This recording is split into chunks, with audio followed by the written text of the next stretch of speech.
నమస్కారం ప్రజలారా, మా యూట్యూబ్ ఛానల్. నా పేరు రాజు. ముఖ్యంగా జమ్మూ కాశ్మీర్ పహల్గాం ఉగ్రవాద దాడిలో 26 మంది అమాయకుల్ని టూరిస్టుని లష్కరే తోయిబా ఉగ్రవాదులు కాల్చి చంపారు. దాని మీద ఇప్పుడు ఇండియా పాకిస్తాన్లో ఉగ్రవాదాన్ని అంతు చూస్తామని, ఉగ్రవాదాన్ని ఏరి పారేస్తామని మన నరేంద్ర మోడీ గారు చేస్తున్నారు. దీని మీద మొత్తం దేశ ప్రజలు కూడా నరేంద్ర మోడీ గారికి చేయూతనిస్తున్నారు. కులం మతం చూడకుండా పాకిస్తాన్ను అంతమించాలా, ఉగ్రవాదాన్ని ఏరి పారేయాలా అని పాకిస్తాన్ మీద ప్రతి ఒక్కరూ కోపాల మీద ఉన్నారు. పాకిస్తాన్ లాంటి పాకిస్తాన్ దేశము ఉగ్రవాదాన్ని పెంచి పోషించుకుంటే తన దేశంలో ఆర్థిక వ్యవస్థ చాలా చిన్నంగా ఉంది. అక్కడ చాలా ఘోరంగా పరిస్థితులు ఉన్నాయి. అక్కడ యుద్ధం చేస్తే కూడా 10 రోజులు సరిపోయే మందు సామాగ్రి కూడా వాళ్ళ దగ్గర లేదు. ఇప్పటికే చాలామంది 1200 మంది సైనికులు కూడా వెళ్ళిపోయారు. పెద్ద పెద్ద అధిపతులు, ఆర్మీ చీఫ్లు అంతా కూడా రిజైన్ చేసి వెళ్ళిపోతున్నారు. ఇండియాతో పెట్టుకుంటే వాళ్ళకు ముందే తెలుసు, ఎందుకంటే మనం మట్టిలో కలిసిపోతామని. అట్లాంటిది పాకిస్తాన్లో ఇప్పుడు పాల ప్యాకెట్ 175 రూపాయలు ఉందంట. చికెను 600, 700, 800 వరకు చికెన్ ఉందంట. వాటర్ బాటిల్ 150 రూపాయలు ఉందంట. రేట్లు విపరీతమైంది. డబ్బులు తక్కువ అక్కడ. అయినా వాళ్ళు మనుషులు ప్రజల కోసం బతకట్లేదు, ఉగ్రవాదాన్ని పోషించడం కోసమే పాకిస్తాన్ బతుకుతూ ఉంది. దీని మీద మన ప్రధానమంత్రి గారు ఏమేమి చేస్తున్నారో ఒకసారి తెలుసుకునే ముందు నా ఛానల్ను సబ్స్క్రైబ్ చేయని వాళ్ళు ఎవరైనా ఉంటే దయవుంచి సబ్స్క్రైబ్ చేసుకోండి, నా వీడియోను లైక్ చేసుకోండి. జమ్మూ కాశ్మీర్ పహల్గాం ఉగ్రవాద దాడి భారత్ పాకిస్తాన్ మధ్య తీవ్ర ఉద్రేకతను పెంచింది. 26 మంది అమాయక టూరిస్టుని లష్కరేతో ఉగ్రవాదులు కాల్చి చంపారు. మతం ఆధారంగా మరణ హోమానికి పాల్పడ్డారు. అయితే ఉగ్రవాద దాడిలో పాకిస్తాన్ ప్రమేయం స్పష్టంగా కనిపిస్తుంది. దాడిలో 3 పాకిస్తానీ ఉగ్రవాదులు పాల్గొన్నారు. ఇప్పటికే భారత్ పాకిస్తాన్పై దౌత్య చర్యలు మొదలుపెట్టింది. పాక్ జీవనాడి అయిన సింధు నదికి సంబంధించి సింధు జలాల ఒప్పందం రద్దు చేసుకునింది. చూడు, పాకిస్తాన్ పోయే నీళ్లు సింధు జలాల ఒప్పందం రద్దు చేసేసుకునింది. ఇలా చూస్తే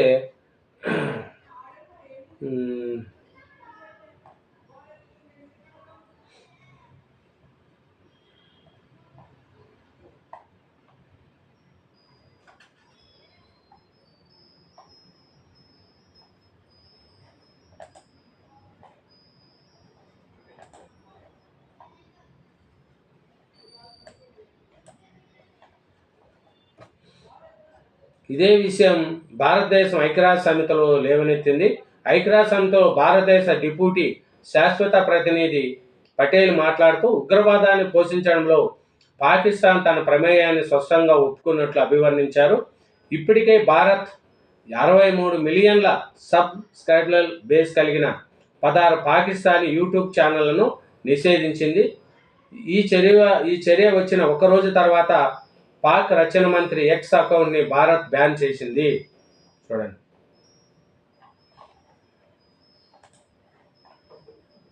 పాకిస్తాన్ పరిస్థితి పైన పరాటం, లోన లొటారం టైపు. పైగా దేశ పాలకులు గంభీరమైన ప్రకటనలు చేస్తున్నారు కానీ లోపలంతా డొల్ల ఉంది. ఆర్థిక పరిస్థితి ఏమాత్రం బాగలేదు. అలెండ్రీ చాలా సమస్యలు ఉంటే ఇప్పుడు ఉగ్రవాడితో మరిన్ని సమస్యలు స్వయంగా తెచ్చుకుంది. ఇంకా దేశాన్ని కాపాడడం ఐరాస వల్ల కూడా కాదు. చూడండి, భారత పాకిస్తాన్ సంబంధాలు జమ్మూ కాశ్మీర్లోని పహల్గాం దగ్గర జరిగిన ఉగ్రవాద తర్వాత మరింత దిగజారాయి. ఏప్రిల్ 22, 2025న జరిగిన ఈ దాడిలో 26 మంది పర్యాటకులు మరణించారు. దీంతో భారత్ పాకిస్తాన్పై కఠిన ఆంక్షలు విధించింది. ఈ ఆంక్షలతో సింధు నీటి ఒప్పందం నిలిపివేత, వీసా సేవల రద్దు, 16 పాకిస్తాన్ యూట్యూబ్ ఛానల్ నిషేధము వంటివి ఉన్నాయి. ఈ చర్యలు పాకిస్తాన్కు ఆర్థిక, వ్యవసాయ, రాజకీయ రంగాల్లో తీవ్ర ప్రభావం చూపనున్నాయి. చూడండి, సింధు నీటి ఒప్పందం నిలిపివేత పాకిస్తాన్ వ్యవసాయ రంగానికి పెను సవాలుగా మారనుంది. ఈ ఒప్పందం ద్వారా పాకిస్తాన్కు 80% నీటి సరఫరా జరుగుతుంది. ఇది దేశంలోని 1,60,00,000 హెక్టార్ల వ్యవసాయ భూమిని సాగు చేస్తుంది. నీటి సరఫరా తగ్గితే వ్యవసాయ ఉత్పాదక గణనీయంగా పడిపోయి సుమారు $70 మిలియన్ల నష్టం సంభవించమని నిపుణులు అంచనా వేస్తున్నారు. ఇది ఆహార కొరత, ధరల పెరుగుదలకు దారితీస్తుంది. ఇప్పటికే ధరలు విపరీతంగా పెరిగాయి. వాణిజ్య అంచులు పాకిస్తాన్ ఆర్థిక వ్యవస్థ మరింత బలహీనపరుస్తున్నాయి. భారత్ అటార్నీ చెక్పోస్ట్ మూసివేయడం, వాణిజ్యాన్ని నిలిపేయడంతో సంవత్సరానికి $466 మిలియన్ల వాణిజ్యం నష్టపోతుంది. అంతేగాక భారత్ విమానాలకు పాకిస్తాన్ గంగతలాన్ని మూసివేయడం వల్ల వాణిజ్య రవాణా రంగాలు కూడా దెబ్బతిన్నాయి. ఈ చర్యలు పాకిస్తాన్ జీడీపీలో 20-25 వాటా ఉన్న వ్యవసాయ, వాణిజ్య రంగాలపై తీవ్ర ప్రభావం చూస్తాయి. చూడండి, 16 పాకిస్తాన్ యూట్యూబ్ ఛానల్ నిషేధం సమాచారం ప్రసారంపై ప్రభావం చూపుతుంది. డాన్ న్యూస్, సమా టీవీ, జియో న్యూస్ వంటి ప్రముఖ ఛానళ్లు 63 మిలియన్ల సబ్స్క్రైబర్లు కలిగి ఉండి నిషేధం పొందాయి.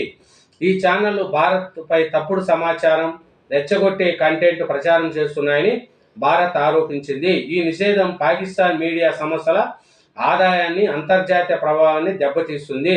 ఈ యూట్యూబ్ ఛానళ్లు ఇండియాలో ప్లే అవ్వవు. వీటి వ్యూస్ భారీగా పడిపోతాయి. చూడండి,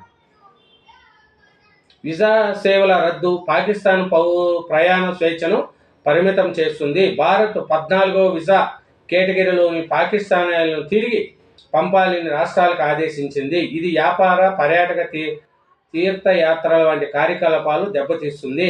అంతేకాక పాకిస్తాన్ రాయబార కార్యాలయం మూసివేత ప్రక్రియ కూడా రెండు దేశాల మధ్య దౌత్య సంబంధాలను పూర్తిగా నిలిపివేసే అవకాశము. సైనిక ఉద్రిక్తతలు కూడా పెరుగుతున్నాయి. భారత్, పాకిస్తాన్ సైనికులు 3 రోజులుగా లైన్ ఆఫ్ కంట్రోల్ దగ్గర కాల్పులు జరుపుతున్నాయి. పాకిస్తాన్ రక్షణ మంత్రి దాడి అవకాశం ఉందని హెచ్చరించారు. దీనితో రెండు దేశాల మధ్య యుద్ధ భయం పెరుగుతుంది. ఈ ఉద్రిక్తతలు పాకిస్తాన్ భద్రత ఖర్చులను పెంచి ఆర్థిక భారాన్ని మరింత తీవ్రతం చేయనున్నాయి. పాకిస్తాన్ ఈ దాడిని ఫాల్స్ ఫ్లాగ్ ఆపరేషన్గా అభివర్ణించి తాము నిపాక్షిక దర్యాప్తుకు సిద్ధమని తెలిపింది. అయితే భారత్ ఈ ఆరోపణలను తిరస్కరించింది. పాకిస్తాన్ ఉగ్రవాదానికి మద్దతిస్తుందని ఆరోపించింది. ఈ విషయం అంతర్జాతీయ సమాజంలో చర్చనీయంగా మారింది. కానీ పాకిస్తాన్పై ఒత్తిడి పెరుగుతుంది. ఇప్పుడే ఇలా ఉంటే ఒకవేళ ఇండియా యుద్ధాన్ని దిగితే అది పాకిస్తాన్కి మరింత సమస్య అవుతుంది. మూలిగే నక్కపై తాడిపండు పడినట్లు అవుతుంది. చూడు, మొత్తంగా భారత్ చర్యలు పాకిస్తాన్ను బహుముఖ సంక్షోభానికి నెట్టనున్నాయి. వ్యవసాయ ఉత్పాదక తగ్గడం, ఆర్థిక నష్టాలు, సమాచార ప్రసారంతో అడ్డంకులు, దౌత్య సంబంధాలు తెగడం, సైనిక చర్యలు పెరుగుదల, అంతర్జాతీయ ఒత్తిడి వంటి సమస్యలు పాకిస్తాన్ను తీవ్రంగా ప్రభావితం చేయనున్నాయి. ఈ పరిస్థితి పాకిస్తాన్ ఆర్థిక, సామాజిక స్థిరత్వాన్ని దెబ్బతీసే అవకాశం ఉంది. చూడండి, పాకిస్తాను అన్ని విధాలా దెబ్బతింటాలి. సింధు నది, యుజాలు, టూరిజం, బార్డర్లో క్లోజ్ చేసేయటం అన్నీ పాకిస్తాన్కు ఇప్పటికిప్పటికే తెలుస్తుంది. పాకిస్తాన్ దగ్గర ఇప్పటికే ఆర్థిక వ్యవస్థ బలహీనంగా ఉంది. కాబట్టి ఇండియాతో పెట్టుకుంటే పాకిస్తాన్కు జరిగే నష్టాన్ని వాళ్ళు ముందే ఊహించుకున్నారు. ఇప్పుడే వాళ్ళు పైకి మటుకు మేము యుద్ధం చేస్తాం అంటున్నారు, కానీ లోపల వాళ్ళకి భయం ఎత్తుకునింది. ఇండియా సైనికుల చేతిలో సస్తాం మేము అనే భయం వాళ్ళలో ఉంది. కాబట్టి వాళ్ళు ఇప్పటికే భయపడుతున్నారు. అయినా భారతదేశం అంటే ఏమో రుచి చూపించాలా పాకిస్తాన్కు. పాకిస్తాన్ ఉగ్రవాదాలలో పూర్తిగా తొక్కేసేయాలా. దేశ ప్రధానమంత్రి గారికి, నరేంద్ర మోడీ గారికి అందరము సహాయం చేద్దాం, అందరము హెల్ప్ చేద్దాం. ప్రతి ఒక్క ఇండియన్, భారతదేశంలో ఉన్న ప్రతి ఒక్క పౌరుడు ప్రధానమంత్రి నరేంద్ర మోడీ గారు చేసే చర్యకు మనం సహాయం చేద్దాం. ప్రధానమంత్రి గారికి మనం సహాయంగా ఉన్నాం, కేంద్ర ప్రభుత్వానికి మనం సహాయంగా ఉన్నాం. పార్టీలకు అతీతంగా, మతాలకు అతీతంగా అందరము దేశ ప్రధాని గారి నరేంద్ర మోడీ గారికి మనము ఒక మేము ఉన్నాము అనే ఒక ధైర్యంతో ముందుకు ఉన్నాం. దేశ ప్రధాని గారు ఏం చేసినా దేశ ప్రజల కోసం చేస్తాడు కాబట్టి అతనికి మనం ఎప్పుడు ఒక సహాయవంతు మనం చేస్తూనే ఉన్నాం. Thank you very much. నా ఛానల్ సబ్స్క్రైబ్ చేయండి, నా వీడియోని లైక్ చేయండి. Thank you.